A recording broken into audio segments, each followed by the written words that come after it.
Alabama had a scrimmage yesterday. They've got their spring game, the A-Day game, coming up this Saturday. But before that, I wanted to just give you some whispers and intel that we picked up. BamaOnline.com now, that is the Alabama branch of 24/7 Sports. They do a great job. I mean, there's wall-to-wall coverage over there all the time. Their staff, top to bottom, is one of, if not the best, that we have in this network. However, I wanted to add on to some of the things maybe that they've talked about over there, or if you're not a member over there, A, why not? But B, in the meantime, as you consider joining, let me just run some things by you, because the number one topic of conversation when it comes to Alabama, I think from a national level, is different than it is from the regional or maybe hyper-focused local level. Nationally, you know, if you live in Tacoma, Washington, you're probably just wondering who's going to play quarterback for him. Oh, it's that Bryce Young kid, right? I wonder how he's doing, which is fair. I'm not saying they're not talking about that in Tecumseh, but I will say this. The wide receiver position, that's got a lot of focus locally. Okay, so there are a lot of people who are looking right now, and they're seeing the exit of Devontae Smith. They're seeing the exit of Jalen Waddle. And naturally, you're asking, who's stepping into the place there? I remember John Mechie, and I saw some other guys get on the field at times last year. We got that Billingsley cat at tight end, but who else is going to step in? Well, here is where context is very important. So the context is it's the middle of spring right now. There's a whole lot of rotating going on. You was listening to Nick Saban talk at his post-practice press conference yesterday. I think, reading between the lines and talking to some people there, I think they feel plenty good enough about John Mechie, obviously. Now, he hasn't been able to practice a whole lot. He's kind of been injured, but they know what they have in him. I think that Javon Baker has turned a corner to where Javon Baker is going to be a guy who figures very prominently into the rotation for them. Here's what's interesting. To this point, and again, we haven't even reached the spring game yet, but to this point, out of this entire crop of early enrollee true freshmen that came in, Christian Leary, JoJo Earl, I can't remember if Earl enrolled or not, but Aggie Hall enrolled. You haven't necessarily heard any of those names like maybe you would in years past when some superstar true freshman emerged. That doesn't really mean it's not going to happen. It's just kind of interesting that it hasn't happened so far through a little bit over half of spring ball. So in the absence of that, in the absence of all these whispers and rumblings coming at that sound like, hey, man, wait till you see so-and-so. Boy, have you heard about so-and-so. When you don't have that, it creates this vacuum. And the vacuum turns to a little bit of mild concern, and then everyone wonders, oh my goodness, is the offense going to drop off a cliff? Now, those obviously are the fringe pessimists, but I would say even some of the 80% of rational, reasonable fans look at that and say, oh boy, I mean, I wonder what kind of drop-off are we going to have there? Well, there'll probably be some drop-off. They had a historic wide receiver room last year. But I will just go on record with this. When you look at the overall talent that's going to be in that room, right now, and then obviously working into summer workouts and then working into the fall, I would venture to guess they'll absolutely have a top 5 wide receiver group come fall. Now, the two most entertaining areas to look at for me right now at Alabama are corner and the depth they have at corner, defensive back really. But let's specifically classify it. Guys are going to play one of those corner spots or that nickel spot. Those guys, and then also their pass rushers. There's this interesting dynamic right now with Bama coming up on what's going to be a really busy NFL draft for them that normally you don't see. So I'm going to circle back to that in just a second. But their depth and talent at corner is pretty wild now. They've got, I think right now with their ones, they've had Jalen Armour Davis, and Josh Jobe. Josh Jobe's a familiar name. Malachi Moore has been hurt. He's going to probably start in that star position for him.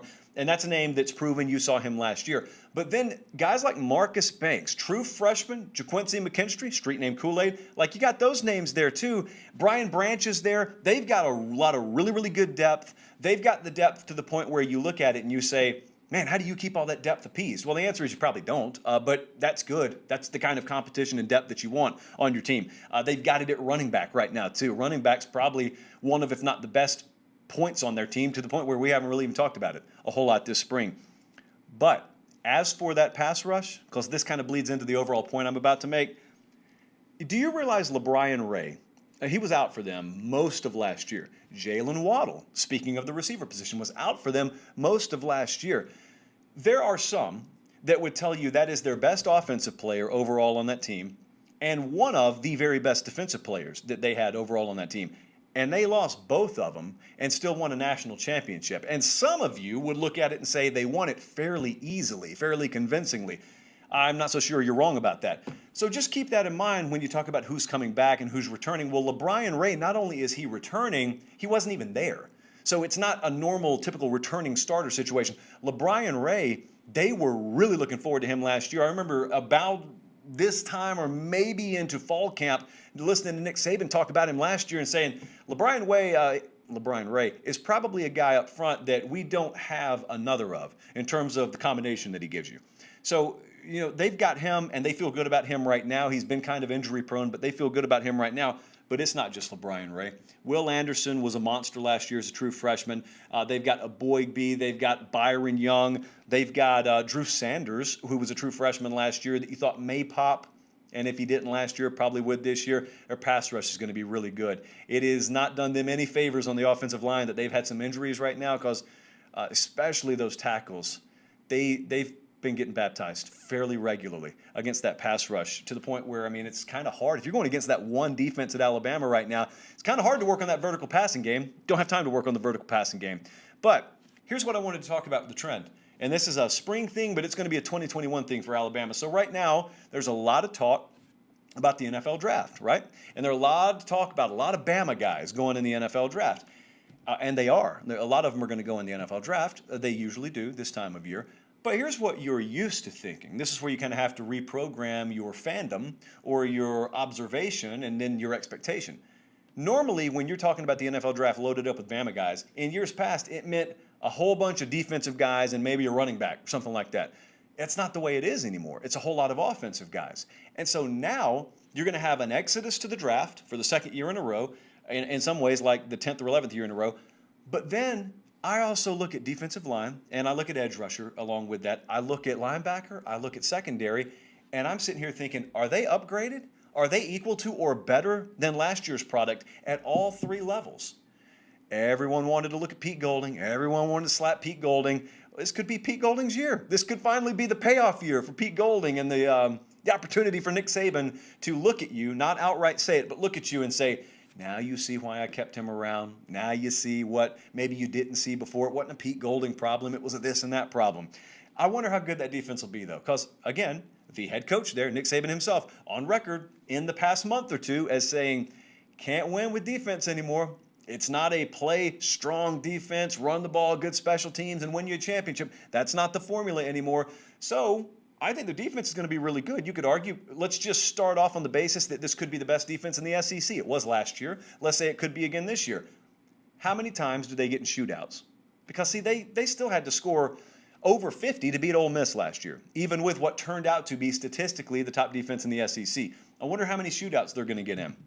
They needed every one of those 52 to beat Florida. Wonder how many of those kinds of games they'll have this year. Because I think the defense is going to be noticeably improved for them. I think the pass rush will be noticeably improved from Bell 1 for them.